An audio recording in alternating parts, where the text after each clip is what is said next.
En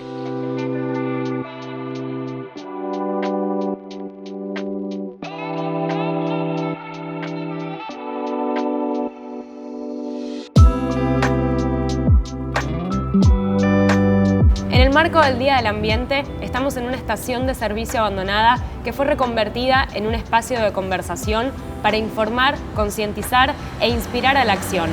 Para hablar puntualmente sobre la separación de residuos en origen, me acompaña Ornella Landucci, que es promotora ambiental de la Cooperativa del Oeste. Ornella, gracias por estar acá.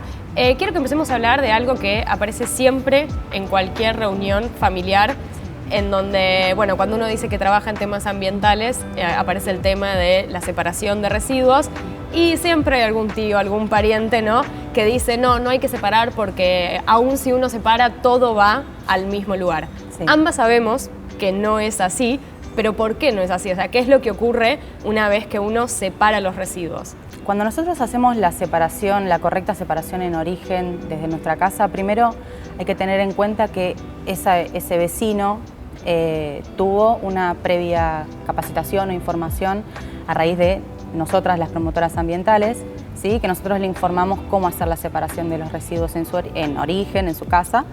Y este vecino va a hacer dentro de su hogar la separación, va a llevar sus materiales reciclables a cualquier punto de captación que tenga en la ciudad de Buenos Aires, que puede ser un punto verde dentro de las plazas, una campana o contenedor verde que encuentra en la mayoría de las cuadras, o bien puede también, si tiene contacto con un recuperador urbano de alguna cooperativa, poder entregárselos en mano directamente. Una vez que se hace ese depósito en cualquiera de los medios de captación, va a pasar el camión de la cooperativa, va a recolectar todo ese material reciclable y lo va a llevar a los centros verdes donde los compañeros y compañeras hacen la separación. Y venden... O sea, ya ahí hay una primera, no va al mismo lugar. Exacto, que la basura, está yendo a otro lugar. No lo llevamos a un contenedor negro o gris de la cuadra, ya de por sí lo tenemos que depositar en otro lado diferente. Se lo va a llevar un camión totalmente diferente porque lo que es recolección de basura depende de una empresa privada y lo que es recolección de reciclables depende de las cooperativas. Entonces ya a partir de ahí tenemos la bifurcación de los dos materiales. Una vez que el camión de la cooperativa lo lleva a los centros verdes, ese material separado por los compañeros, clasificado y enfardado y es vendido a la industria como materia prima. Entonces ya de por sí ese material que nosotros estuvimos separando desde nuestra casa va a hacer todo ese recorrido para que después la industria pueda generar un producto nuevo que va a volver a nosotros. Claro, y generar ahí un proceso, ¿no?, circular. Circular, claro. En definitiva, cuando hablamos, de hecho estamos hablando de residuos y no de basura, que ahí hay una distinción, ¿no?, que la basura se dice, o sea, en la naturaleza no hay basura.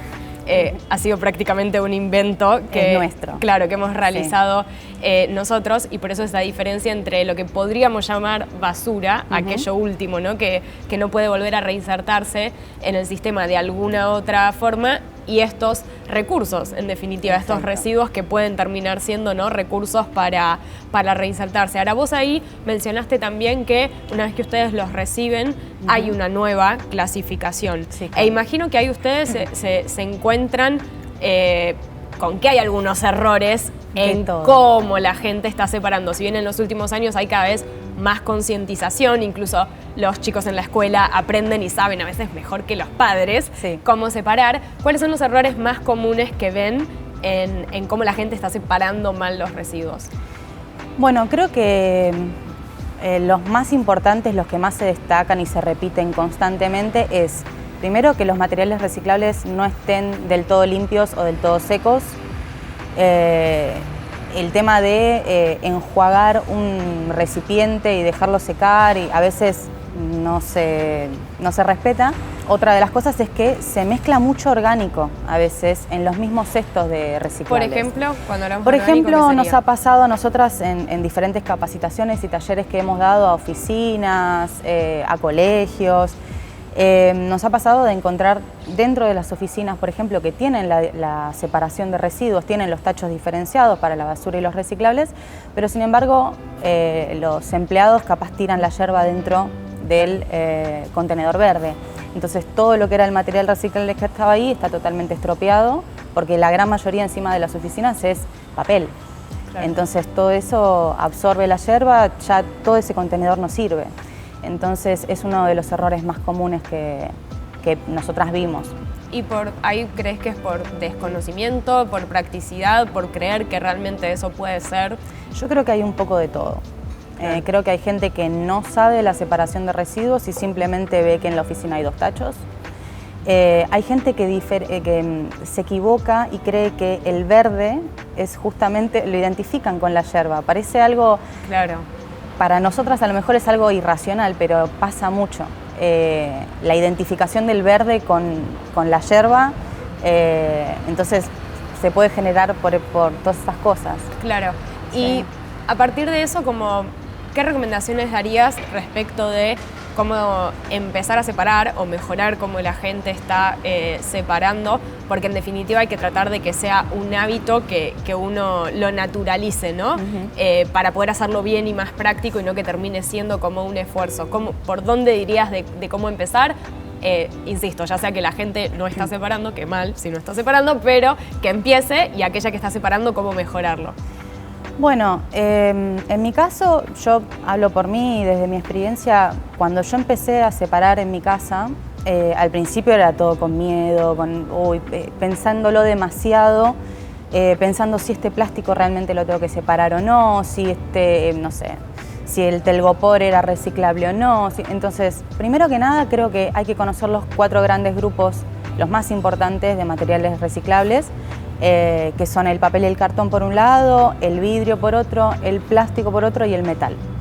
Esos son los 4 grandes grupos que siempre tenemos que tener en cuenta. Y lo que yo siempre explico, tanto cuando capacito o cuando tenemos trabajo en calle, es que nosotros tenemos que empezar a familiarizarnos con lo que tenemos a mano todos los días. Por ejemplo, yo te veo a vos que tenés una libreta y una lapicera. Todo eso que tenés ahí es material reciclable. Claro. Todo. Entonces, si nosotros nos vamos a quedar siempre en que el material reciclable es la botella de agua que descarto o la lata de conserva, hay un mundo enorme atrás que no estamos separando correctamente. Entonces eso, aprender a identificar los materiales con los que nosotros nos manejamos todos los días y con los que tenemos contacto todos los días. Después creo que una de las cosas que por lo menos yo empecé a hacer y me resultó parte de mi día a día es poner los materiales que son para enjuagar y para secar dentro de lo que sería la pileta de la cocina con los platos sucios. Entonces es una cosa más que tengo ahí, tipo, están los platos secándose y algún que otro material para reciclar. Y el potecito de queso dado vuelta. Sí, sí, pero ayuda mucho. Si yo no lo diferencio y lo incorporo a mi día a día, automáticamente, no automáticamente, pero con el tiempo, se me va haciendo parte de la costumbre diaria. En vez de poner un vaso solamente para lavar, también voy a poner el pote de crema que usé para cocinar. Entonces eso hace también a la dinámica de todos los días y hace que se incorpore, me parece a mí desde mi experiencia, mucho más fácil. Me gustaría profundizar en 2 cositas que dijiste. Por un lado, cuando hiciste esta mención a como que quizás tenemos ya muy incorporado que la botella de plástico, ¿no?, descartable, ok, es la que se recicla y no, por ejemplo, esto que vos mencionabas, la lapicera o el cuaderno. Ahí también hacer la sabedad que en verdad lo que más tendríamos que reducir primero es el consumo de esa botella, ¿no? Como que la separación, o sea, el reciclaje tiene que ser la última opción después de un montón de procesos de elecciones responsables, ¿no? Sí, por supuesto. Que tenemos que intentar hacer. No sé, eso cómo en las capacitaciones, cómo lo ven. Sí, nosotras siempre fomentamos la reducción y la reutilización de los productos que consumimos. Primero que nada es tratar de reducir el consumo excesivo de plásticos, de todos los materiales reciclables. En vez de ir a comprar, no sé, una botella de agua todos los días al kiosco, comprar una botella reutilizable y cargarla en mi casa. O sea, son esos cambios de hábitos básicos que tenemos que empezar a incorporar y que mejoran muchísimo la cantidad de materiales que estamos utilizando y desechando. Claro. Por más de que los desechemos correctamente, la idea es que tratemos de no producirlos. Exacto. Y el otro punto, que no nos vamos a volver técnicas, uno de los grupos dijiste plásticos. Sí. Y ahí entra otra de las preguntas que literal hace poco recibí como, me dijeron, hola Thais, te quiero hacer una pregunta de este código de plástico, ¿lo tengo que reciclar o no? ¿Cómo diferenciar quizás lo más genérico, ¿no? Insisto, para no entrar en el detalle, pero qué plásticos sí, qué plásticos no. Alguien alguna vez me dijo como, vos mandá todo reciclaje y nosotros después nos encargamos de la clasificación. Bueno, es un poco eso, sí. Sí, siempre nosotras como promotoras, cuando vamos y concientizamos, explicamos, porque es difícil también mantener el foco en este tipo de temas. La gente se dispersa mucho porque a lo mejor o no es de su interés o sabe lo básico y no quiere que le vengas a hablar mucho más del tema. Entonces siempre vamos como a lo simple y que quede. Y eso es uno. Si tenés dudas de si ese plástico que tenés en la mano es reciclable o no, si lo tengo que tirar en la bolsa verde o si lo tengo que poner en una botella o si lo tengo que tirar a la basura, siempre decimos que igual lo separen. Dentro de los centros verdes los compañeros y compañeras hacen todo el trabajo de reclasificación de los materiales. Claro. Entonces, si algo llega ahí que no tiene que llegar, que no sirve o lo que sea, la misma cooperativa se va a encargar de desecharlo. Siempre que esté, recordemos, limpio y seco, ¿no? Limpio y seco. Eso es muy importante, pero está bueno como esta idea que quede el consejo de, ante la duda, mejor enviarlo para que después se ocupen, ¿no? De la separación. Perdón, también me parece importante recalcar que cuando hablamos de limpio y seco no es solamente por la condición en la que llega el material, si después es más o menos reciclable, si le puedo sacar más provecho o no. Es también que hay todo un factor humano que está trabajando del otro lado. Entonces también tener un poco de consideración con compañeros y compañeras que hacen ese trabajo manual dentro de los centros verdes. Y hablando justamente de ese aspecto humano, yo creo que las personas que nos dedicamos a este tema no es porque queremos impulsar desde algún lugar la acción. En mi caso, por ejemplo, me dedico más a lo que es cobertura de política climática, porque creo que ahí es donde van a ocurrir como los grandes cambios. Para vos, ¿qué significa profesional, pero personalmente, ¿no? Lo que hace el tema de promover la separación de residuos en origen? Bueno, en mi caso fue un cambio bastante importante dentro de lo que es la dinámica de todos los días en mi vida. Soy más consciente de lo que hago, de lo que consumo, de cómo lo tiro, de por qué lo tiro. Y nada, dentro de mi casa es parte del día a día. Para mí, para mi hijo es tan automático que, o por ejemplo, me ha pasado de tener una bolsa de basura que no se llena durante muchos días y tener que decir, ok, la voy a tener que tirar porque ya es mucho tiempo y me doy cuenta de esa diferencia también.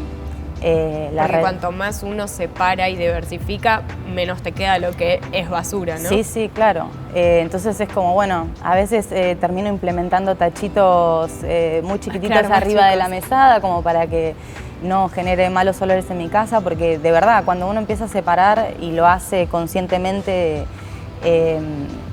pasa esto, de que la basura tarda muchísimo en llenarse. Claro. Mencionaste mucho el tema de la importancia, ¿no?, de la conciencia.